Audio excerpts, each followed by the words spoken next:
Vampire the Masquerade Bloodlines 2 was announced at GDC this year, a game that either makes you incredibly excited or, more likely, a sequel to a game that you never actually played but sort of remember because the box art had like a kinky vampire schoolgirl on it. But there's a reason why Bloodlines is such a cult classic. A first-person role-playing game with open-world elements packed full of interesting characters, created in the Source engine by a team of 17 developers who didn't really get along with their publishers at the time, Activision. It sold very poorly, perhaps because of the bugs, or perhaps because it was released on the same day as arguably the best first-person shooter ever made. Yeah, I know, literally the same day. But there's a lot to love about Vampire the Masquerade Bloodlines, and with the announcement of its sequel, it's probably time you got up to speed on this fan favorite. So we sat down with Brian Mitsoda, the writer of the original game, and Christian Schlütter, producer at the game's publisher Paradox Interactive, to find out exactly how this dark marriage came to be, how a relatively small dev team in Seattle is tackling an RPG of this scale, and why the publishers in Sweden decided to make a sequel to a 15-year-old vampire game that a lot of us had kind of forgotten about.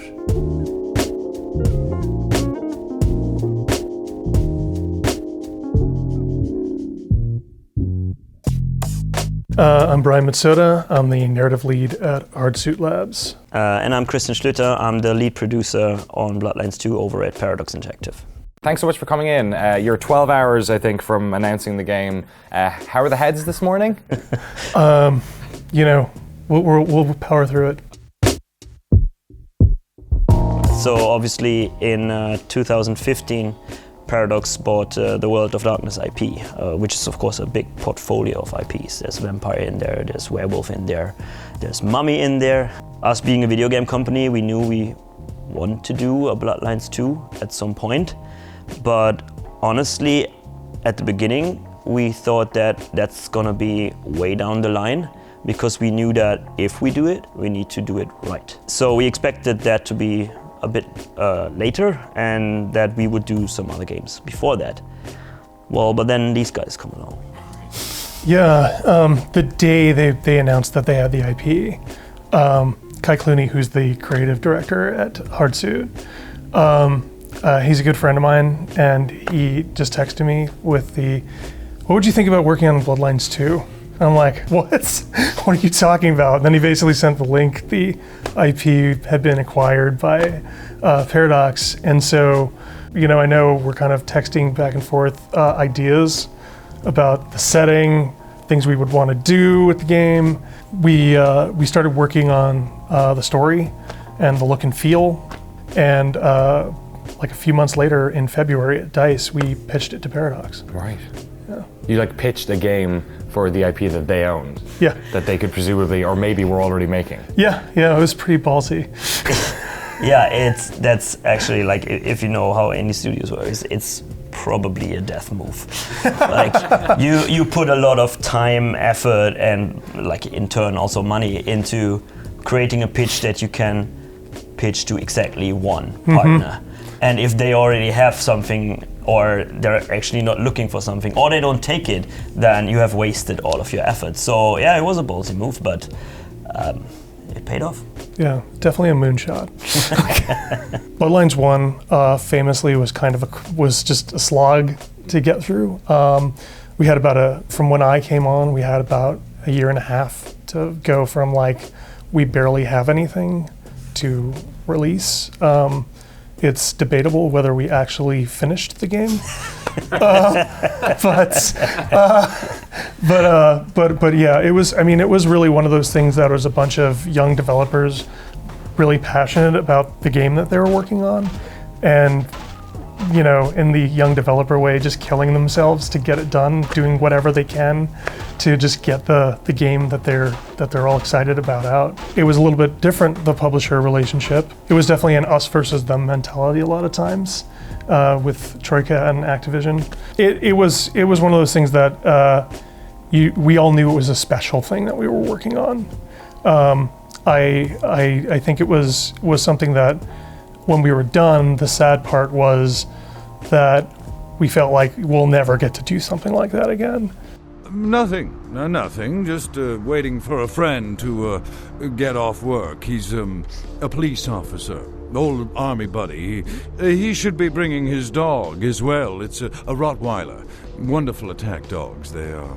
I'm originally from Germany, so yeah, it was very big at the time, and it was kind of that RPG that all your friends had their own opinion about, and where everyone says like, okay, yeah, you need to get through the bugs, and then it's an awesome experience. The thing with Bloodlines 1 is just that it can speak to everyone, because the characters that Brian created at the time just have such a universal appeal to them. Then I suggest you order something healthy, like the cheese omelet surprise, Inspector.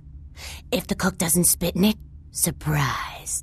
I think the popularity in Europe is probably, and the press over there are kind of what made it into a cult hit. Bloodlines 1 kind of came and went, and the sales were not very good when it released. And then famously released next to another big game. Yeah, famously next to Half-Life 2 and a bunch of other games that went on to sell millions.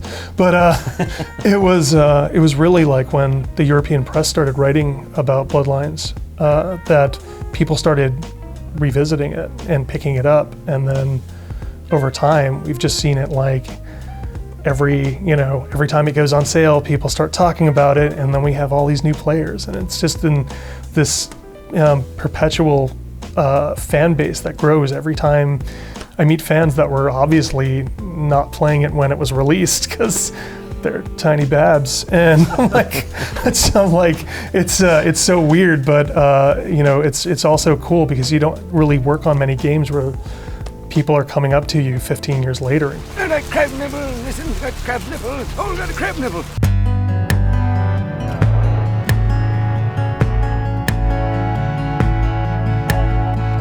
It is a lot front-loaded for the narrative side.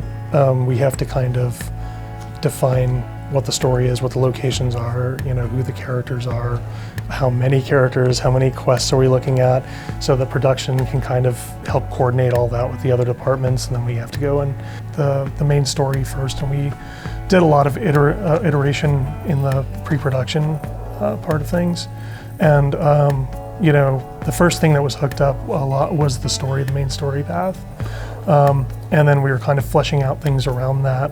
We then made of course, a proof of concept. One of the things that the proof of concept had to do was kind of go, is this a Bloodlines game? Is it do we nail the look and feel? Our production staff is just on point. They are amazing. They kind of make us more efficient by being great at organizing everything and making sure that the departments talk to each other. I mean, yeah, you really can't make a lot of mistakes when you've got this kind of small of a crew and you're doing a game this big. You have to get things right as much as you can the first time. You guys are over 50 people by now working on the game, so of course there's lots of departments working on it. There's lots of intertwining disciplines that need to work with each other, so producing and organizing the whole thing becomes much more important. You kind of lose efficiency when you start going over a certain size. You have communication breakdown, and then you just lose a lot of time to that. So actually I think keeping it on the smaller size kind of allows us to have a lot more open communication about stuff in the leads, knowing what everyone else is doing and talking about it and running over and grabbing people that they need. It's a lot. For me, I actually like that a lot more. It's a little bit more efficient and more hands-on. I think one thing that it had going for it, and still does, is that it's an RPG set in contemporary times. So it was a mature game, and it was not just playing up the violence, but actually kind of dealing with some other themes that were bigger than than the classic kind of, dwarves and elves hate each other, which was kind of almost every game at that time. So, that's something that, we still don't have a lot of RPGs that kind of deal with these themes and are set in, modern times, and there aren't many games that let you, you're generally when you're playing an RPG, or you're the hero, and Bloodlines you're the monster. And I think that's one of those things that, like, especially being a vampire game, people can imagine themselves as any type of monster, and the vampire lets them do that. And I think that's part of the widespread appeal.